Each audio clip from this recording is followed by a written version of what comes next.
Les États-Unis, la France et le Royaume-Uni ont lancé cette nuit tôt des frappes concertées en Syrie contre le régime de Bachar al-Assad, une semaine après l'attaque chimique présumée du 7 avril. Bonjour Renaud Girard. Bonjour. Vous êtes chroniqueur international au Figaro.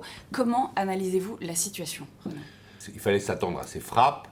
Et là, on va maintenant travailler dans une hypothèse où, premièrement, les services de renseignement occidentaux ne se sont pas trompés.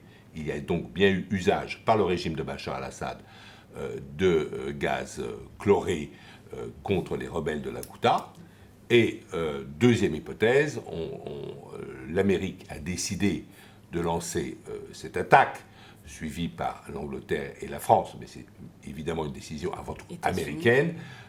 On travaille dans l'hypothèse où Trump ne l'a pas décidé pour faire diversion sur ses affaires avec le FBI, mais vraiment parce qu'il considérait que c'était indispensable de frapper la Syrie. La Syrie avait été avertie, puisqu'il y avait déjà eu l'accord Lavrov-Kerry de septembre 2013 de désarmement chimique de la Syrie, donc normalement contrôlée par les Russes, donc normalement l'armée syrienne ne devait plus avoir du tout d'armement chimique. Et puis il faut rappeler aussi qu'il y a un accord Macron-Poutine du 29 mai 2017 passé à Versailles, où la France et la Russie avaient dit les prochains qui utilisent des gaz chimiques en Syrie, on les frappe ensemble. Alors là, visiblement, les Russes ne sont pas d'accord avec les Français, parce que pour les Russes, il n'y a pas de preuve que ce soit le régime qui a utilisé ces armes chlorées.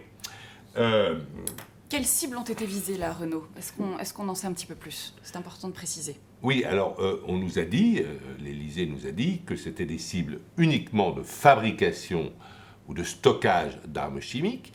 Les Russes ont été systématiquement épargnés, les bases navales ou les bases aériennes russes.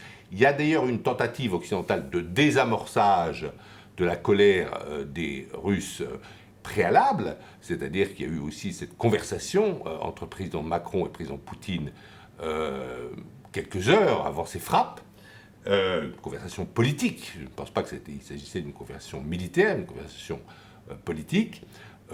La Russie a réclamé d'urgence une réunion du Conseil de sécurité.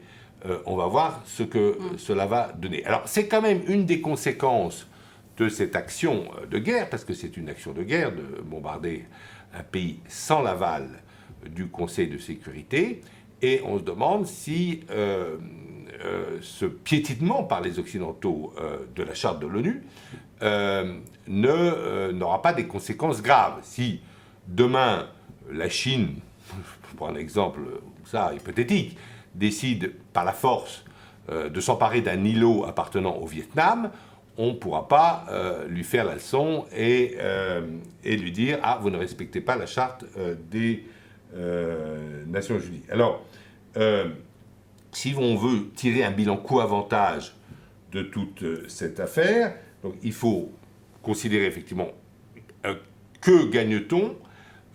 C'est vrai qu'il y a des résolutions du Conseil de sécurité interdisant les armes chimiques. C'est vrai aussi qu'on ne peut pas faire d'action de guerre sans l'aval du Conseil de sécurité.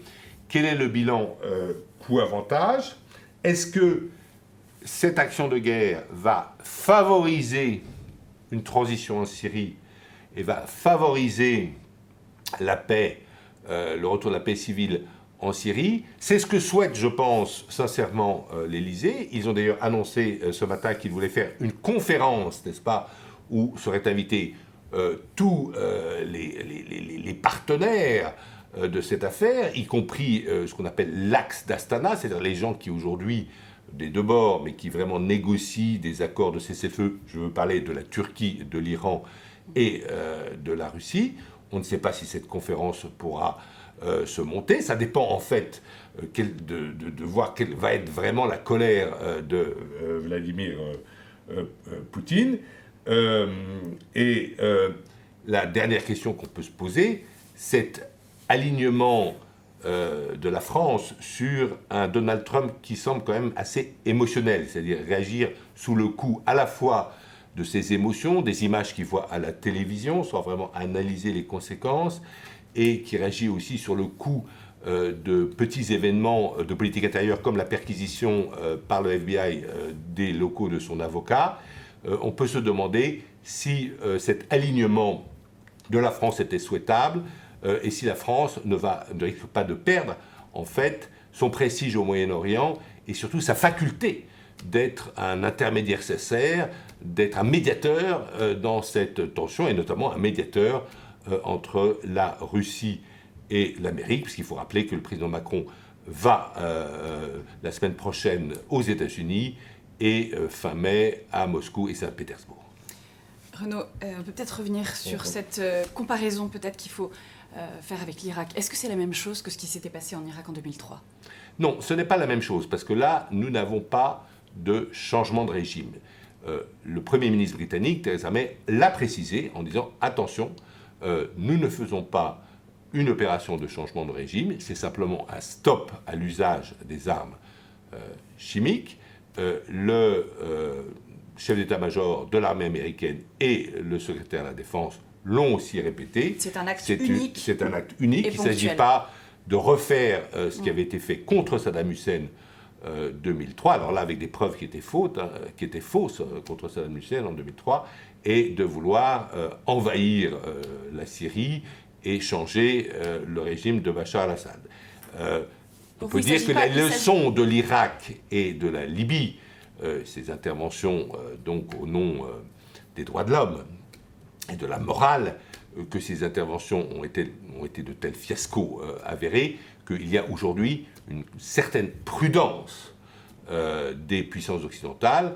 Donc je pense qu'il y a une double prudence. En fait, il y a la prudence par rapport à cette idée de changement de régime, cette idée néoconservatrice dont les Américains et les Français et les Anglais ne veulent plus, en fait, et une deuxième prudence par rapport à un engrenage possible avec la Russie, puisque la Russie est un allié officiel de la Syrie, et donc on va voir si cette double prudence a réussi ou si cette opération se révélera en fait assez imprudente.